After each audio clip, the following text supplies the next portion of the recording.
Hey guys, I'm back and class is once again in session because it's education week. So I get to talk to you about whatever the fuck I like because that's really what this week has turned into, hasn't it?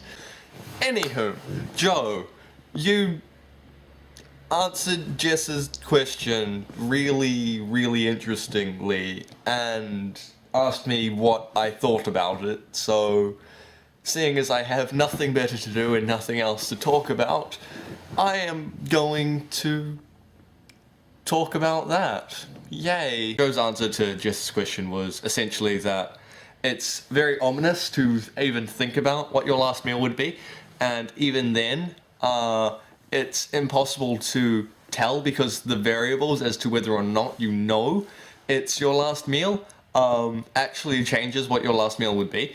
How would ominous taste? Seriously, how the fuck would ominous taste?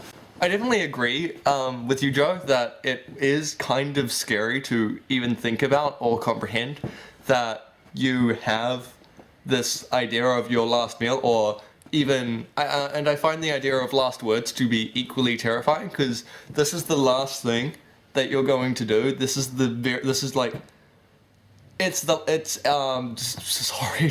sorry to borrow the phrase, but it's the Last Supper. Basically what this all comes down to, in my opinion, is whether or not the idea of death is scary. And it is to most of us.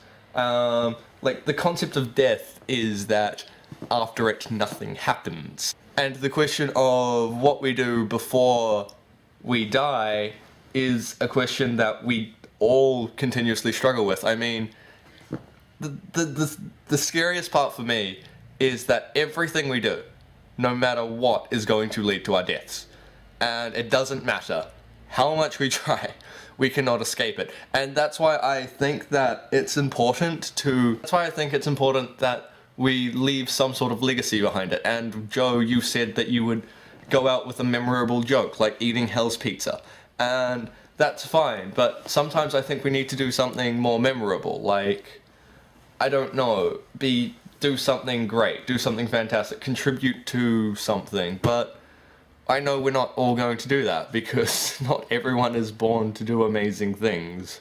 Most of us die and get buried and just fade into inevitable nothingness, and as long as we did something that we feel mattered to us, and if we did, then I guess we're good.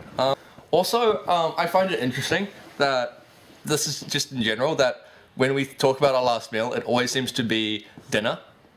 We never consider that our last meal is going to be a breakfast or a lunch or an afternoon snack. Or Daniel, hello.